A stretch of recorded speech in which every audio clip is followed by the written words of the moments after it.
Oh, bye. Anyways,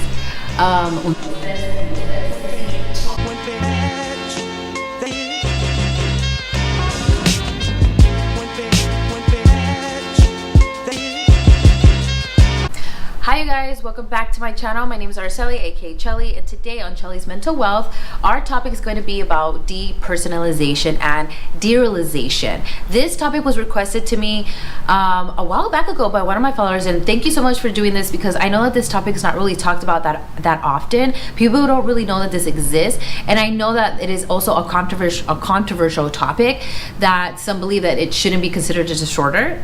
So in this video, we're going to talk about, what is depersonalization and derealization, okay? If you guys have no idea what it is, I'm going to be explaining that to you guys today. I will also be talking about what actually triggers depersonalization, okay, and derealization. And then I will also be talking about what type of controversial topics come about when depersonalization gets brought up in the court system.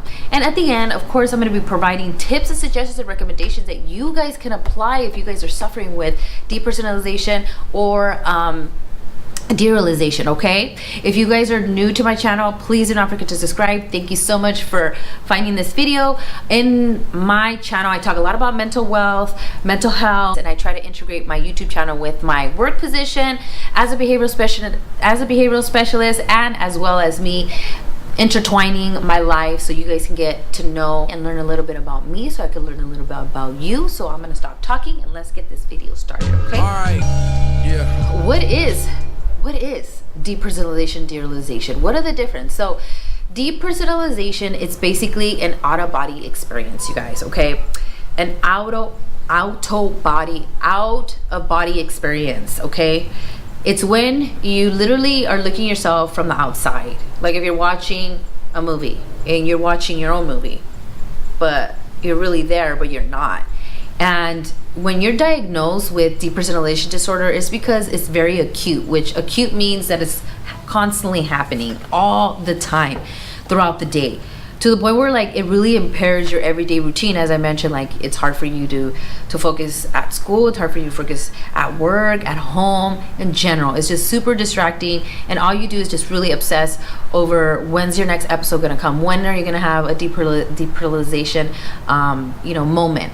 And the difference between depersonalization and derealization is derealization will eventually start to occur once you really are stuck on your depersonalization stage. So what it does is it makes you hallucinate. It makes you feel like stuff is not real, like you don't know if stuff is real, and you are constantly asking like, is this real, is this not real? You just constantly want some reassurance. So it's also really important that if for any reason you are hallucinating, because in a sense when you're having that, the difference between depersonalization and derealization is you're delusional in a sense, so but if you are suffering with schizophrenia or anything that has to do with hallucinations that it is driven by another mental disorder, they will not diagnose you with depersonalization disorder at all, because you shouldn't be having any of that stuff going on. It really is just happening to you because either something triggered it, right? So that jumps into the triggers. What actually triggers depersonalization? Oh, and before I do jump into the triggers, let me explain this. The reason why depersonalization actually occurs is because it's a mechanism for your brain to protect you from your own emotions. So that's what it goes into your triggers, right? So if something triggers that part of your brain is going to automatically go on depersonalization, because your brain's just trying to protect you. It's like, oh my God, try to protect those emotions, and it turns it right on. This usually happens when there's car accidents. People tend to do that and they come in and out, fairly quickly. And then after that traumatic event, it's very easy for them to come back to reality and they won't have another depersonalization disorder.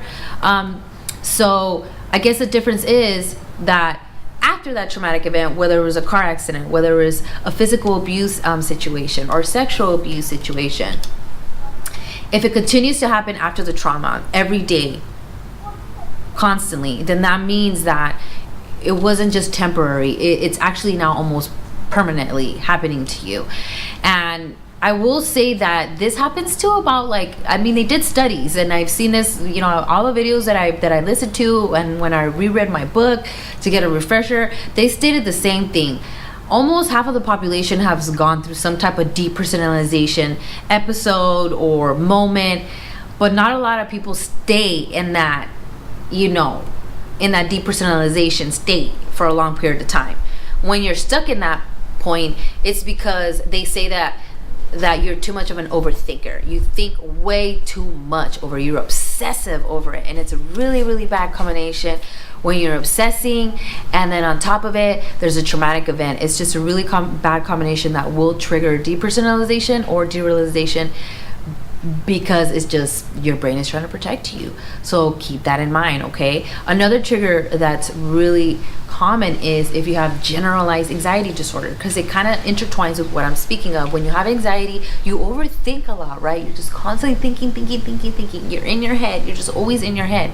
And the more you do it, there's a possibility that you could trigger yourself to have depersonalization disorder, because whatever caused that anxiety, because you know that anxiety was triggered because of a trauma event, right? There's something that triggered that anxiety. So it's still, there's a connection. You see how there's a connection? So if you are suffering with generalized anxiety, or just anxiety in general, if you haven't been diagnosed and you notice that you're very anxious all the time, you're more likely to have social anxiety. If you suffer with PTSD, it's a lot of repetition, right? You're just more susceptible to falling into depersonalization and taking yourself out of your body and hallucinating a lot, okay? So really watch out for that stuff and work really hard to work against them. Another trigger that they also talked about was marijuana. Marijuana actually triggers depersonalization for people who don't really respond well with THC, any hallucinants. So the problem is someone who will smoke marijuana and then they stop smoking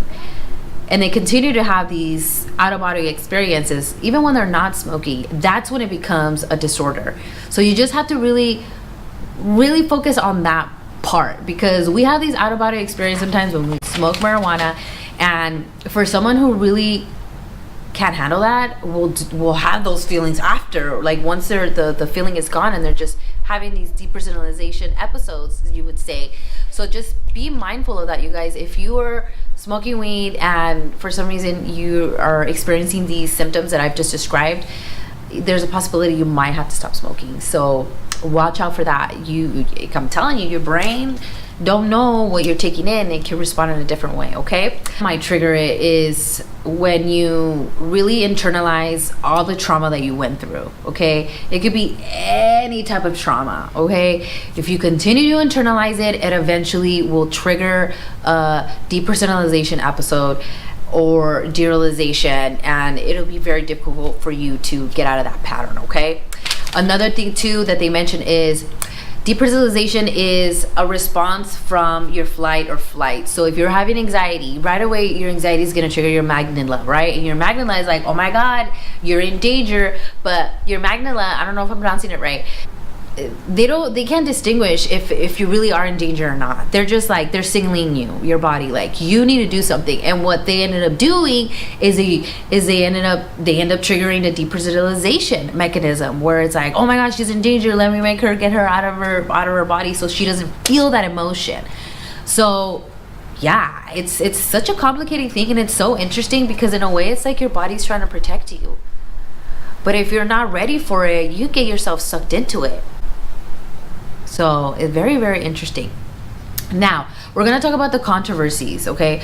The controversies, the reason why it's very controversial is because in the court, it's really hard to really justify or really prove if someone really is going through depersonalization, because it's memory loss, right? Like, you sometimes check yourself out. You won't remember certain things because you have your out-of-body experiences, right? So they don't know if that's really credible a lot, because they could say that they're basically saying, like, what if they're lying? You know, like, how do we know that this is really true? Because there's just not enough studies being done. when I looked into it and I reread my book, that just kept saying that there's not enough studies really proving that depersonalization really is a disorder that could be used against someone at court. So that's why it's a really controversial topic, as well as it not being considered a disorder, because the disorder word gets thrown around a lot. Everything is a disorder, okay? And I agree with that. It really sucks that everything is a disorder. Everything is a disorder. And the good thing is that there's ways for you to really stop yourself from going into that loop, okay? And that's why I feel like it's not a disorder, because if you can nip it in the butt, if you put hard effort, you can definitely get out of that cycle, and you can not have, probably never really have depersonalizations, or rarely have them like how you used to. So we're gonna talk about tips now, okay? I have some really great tips that I found out, and I'm actually gonna apply these in my clients, because this is super interesting, because I kind of research. I already know things for my job and I integrate it into my YouTube channel, but then there's other things that I research even more, which I'm really grateful for, because then I'm gonna do it with my consumers to see if it works, and I'll let you know. But according to the videos that I'm going to link, a lot of this stuff actually really does work. You let me know if it does or not, or if you've tried it before or not. You can leave me some comments down below. But one of the things is, stop going on Facebook. Stop going on the news. That's going to trigger your overthinking.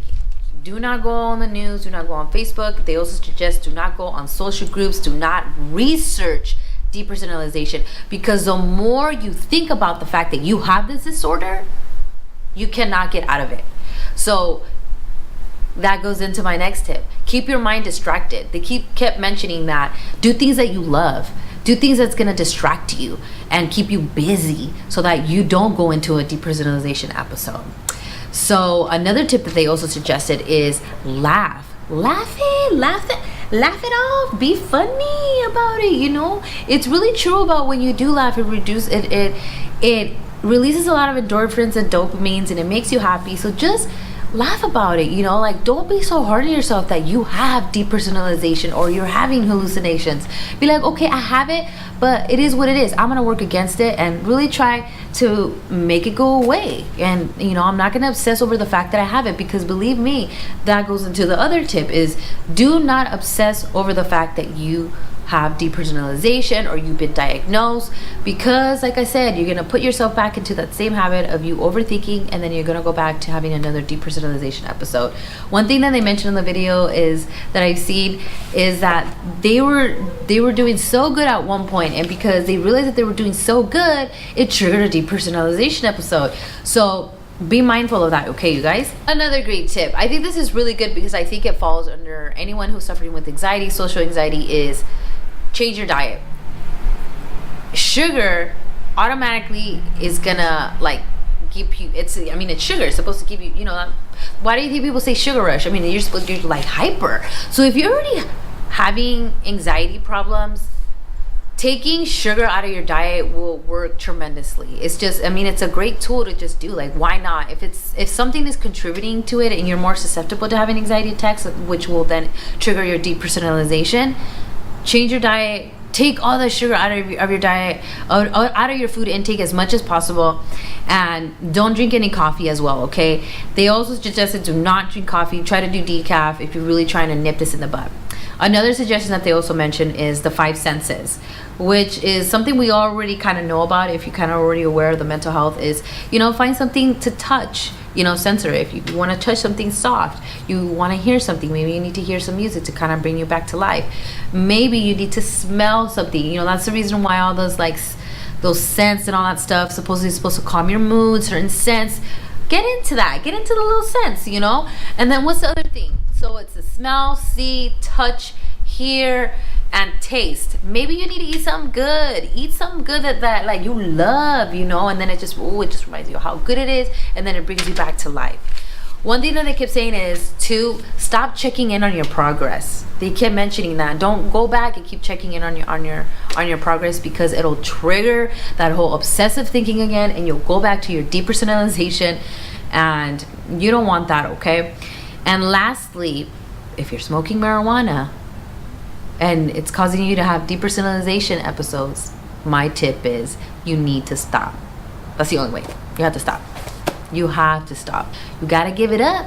You gotta remember that your body's just not. It's just your body just can't respond to it well. And you know, a lot of people suffer with that with alcohol too. Some people are allergic to alcohol. You know, you would say allergic, whatever. Body just can't respond to alcohol as well, or beer.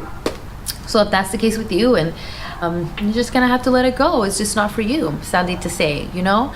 But I really hope that this video, you guys, was really informative. I learned a lot just researching this, and just, you know, it made so much sense as to why a lot of people go through this, even with any type of trauma. So like I said, I really hope you guys learned something. I know I did.